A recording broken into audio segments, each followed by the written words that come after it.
Hey everybody, what is going on? I am Maximus Rex and this is Big Baby Reviews. Check out my comics Big Baby and Star Crasher at KingComics.CA. Check out my other YouTube videos on my channel KingComics2021. Check out my Instagram MaximusRex13 and check me out on Facebook MaxRex and or Big Baby. So today guys is Wildcard Sunday where we do something a little bit different. Look at something a little bit off the beaten path from what we regularly look at during the week. So this is just a quick short video that I'm going to do, kind of a nostalgic one as it relates to the early 90s and my early collecting of comics when I started out, when I was like, I guess about 10 or 11, getting really serious into it, right? Early Image comics and stuff.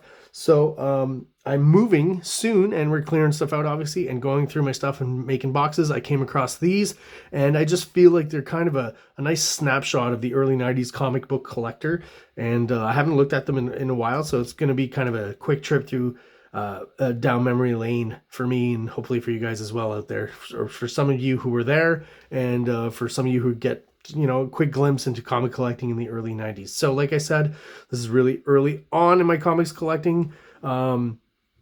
Big fan of Wizard, obviously back then. That was like the comic book internet, basically, where you get your information and stuff. So what, in no particular order, excuse me, is our look at 90s comic book cards, right? So there's like that weird kind of crossover from hockey and sports cards into comic books.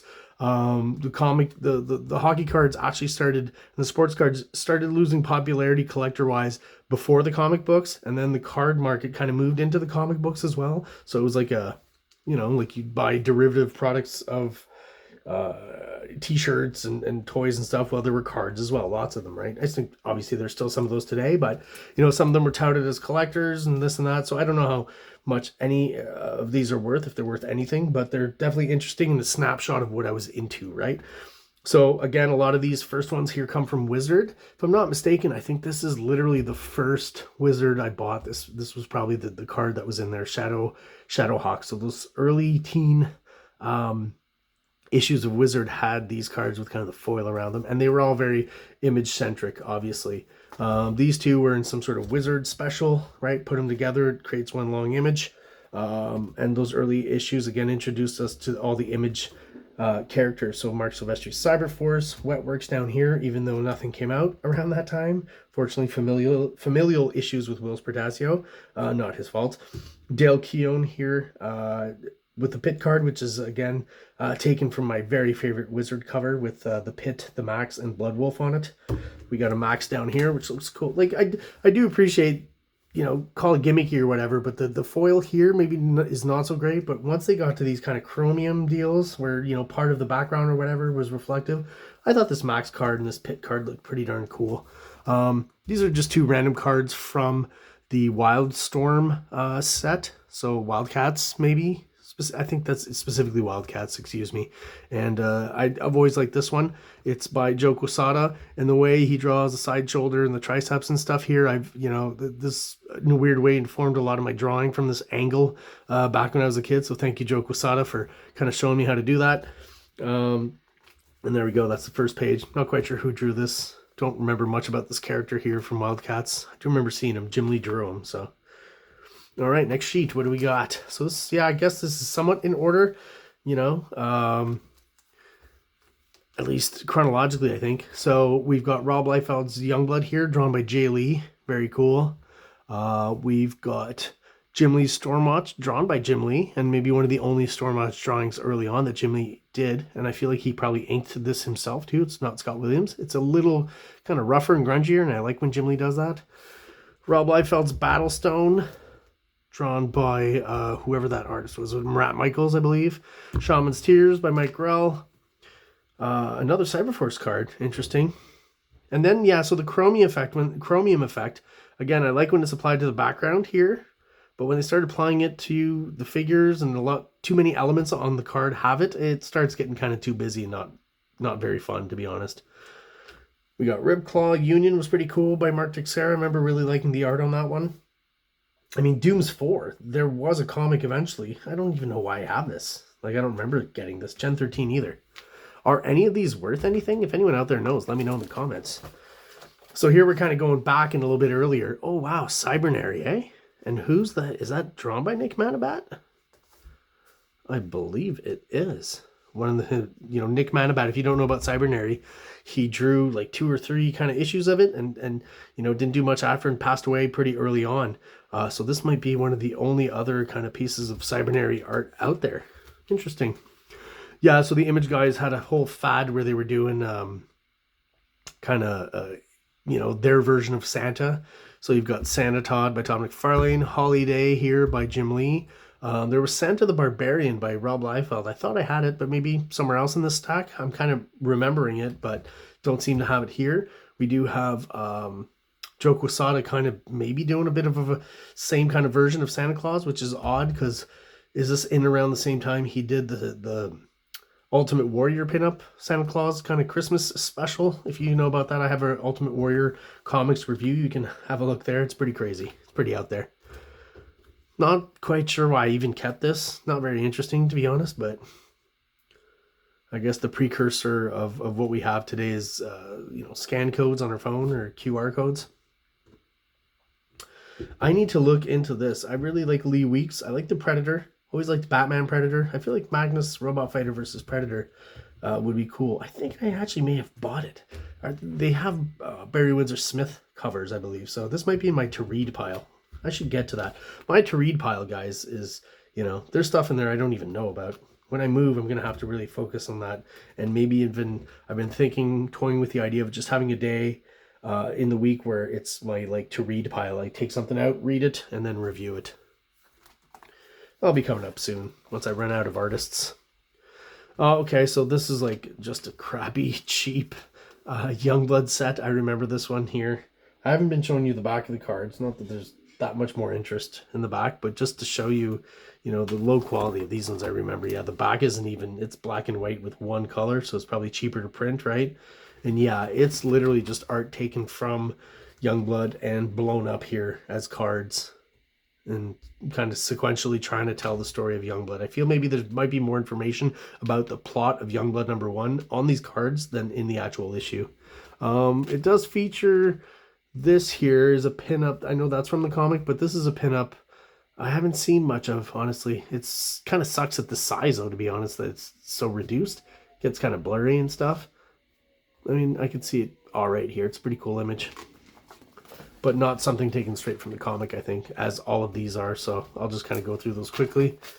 I think I bought, I don't know, a few packs of these, and I still have them, as you can see. 1 or 2 packs worth.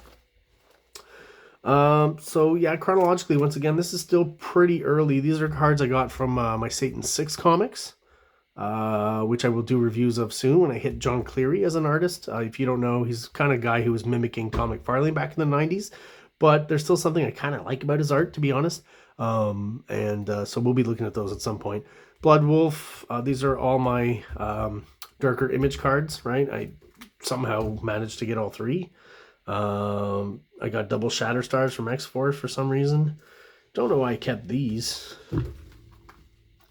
Again, if anyone out there for some reason sees a card and is like, oh my god, for some reason that one's kind of sought after, don't be afraid to let me know. Maybe I could sell some of them on eBay or something. Yeah, so I'm starting to get into parts of this where I'm not quite sure where the cards are coming from. Pretty cool. I remember this character by Nelson. With Nelson, this guy, this artist, I always felt his painted stuff was really cool, but then his pen and ink stuff was kind of boring. I always preferred his painting had way more energy than his pen and ink stuff. It was very illustrative, but very kind of stiff.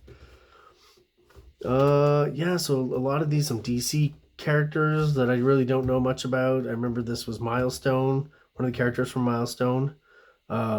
This I just have a sweet spot for. I think I got this in Wizard, maybe, or some, I'm not quite sure, but it's just the fact that Sam Keith did a Star Wars scene, I think is great. Jim Lee, I mean, his art's always great. These characters kind of suck, to be honest, but it's nice to see him inking himself. Always a bit rougher, kind of has more energy to it than when Scott Williams inks him. Again, Shadowhawk, not sure where that's from. Oh, we got Tribe here. We got way over chromiumed the Max, where we can barely see him. Some more Jim Lee here. Wildcats, Mars Attacks. Wow, there's some stuff I'm so surprised I would even have kept. I remember watching the show a couple of times. It's not like I was a huge fan or anything.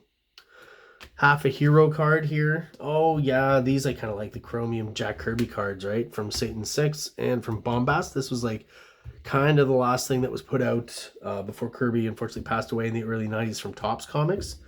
Another cool thing here is Sam Keith drawing one of the characters from Satan 6, one of Jack Kirby's original characters, which I think is really cool. What do the back of these cards look like? Yeah, just, you know, the basic info about what the card's about. And this gets pretty random here. I guess this got mixed up a bit, but we got some more Youngblood cards here. These are Wolverine cards. Not quite sure where I got those either. There's some cool Sam Keith stuff. There's some Art Adams here and there. Barry Windsor Smith, right? Cool artwork. This is, for years, I struggled to figure out who this was, and eventually I found out that it was Rob Liefeld, inked by Terry Austin. So I guess when you look at the faces down here, it becomes more obvious. This is Art T-Bear. This is from a pinup I found out from the regular Wolverine series. Found that out later. Lots of stuff from that series here, actually, by Mark Silvestri. This stuff here from that run. Some Jim Lee images. This, oh wow, okay. I thought I'd never seen this, but I saw this pinup recently, and you know, I didn't know I had this as a card. But it really sucks that this reduced, like, the coloring and stuff is horrible. This Jim Lee stuff looks, and Mark Silvestri stuff looks alright though.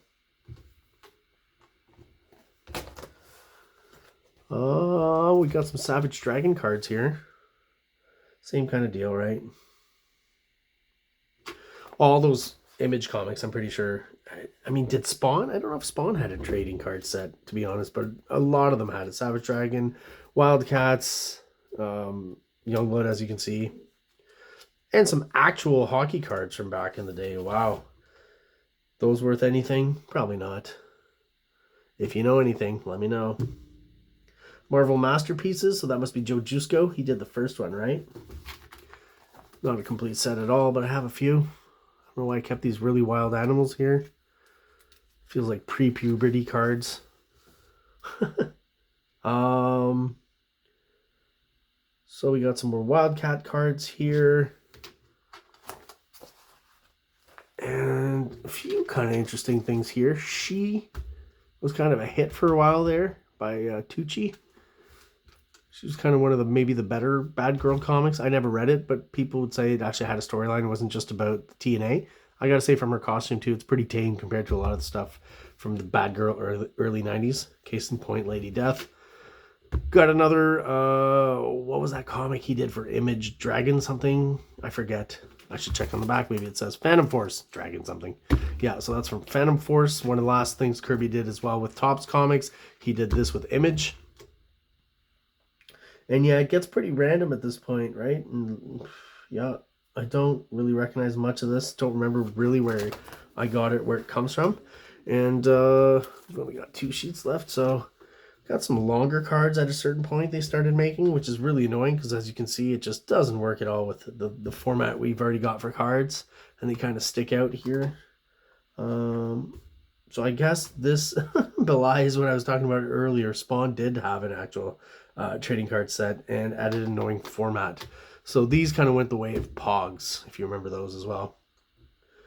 So I still, okay, so this is all the way up to, you know, close to when I guess the X-Men movie came out. So quite a span of years in these cards, actually. Not quite a decade, but there you go. Those are the last bits of my Spawn cards that I didn't even know existed until we went through the stack. All right, well, there you go, guys. That's just a quick little trip down Nostalgia Avenue for this Wild Card Sunday.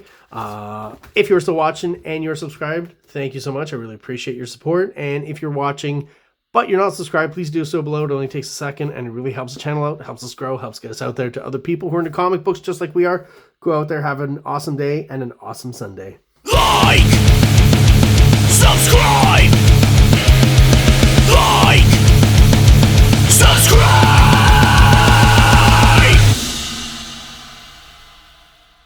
King Comics presents Big Baby, Volume 1, Issues 1 to 13, 204 pages of story and art. King Comics also presents Star Crasher one-shot, 32 pages, cosmic sci-fi surrealist adventure.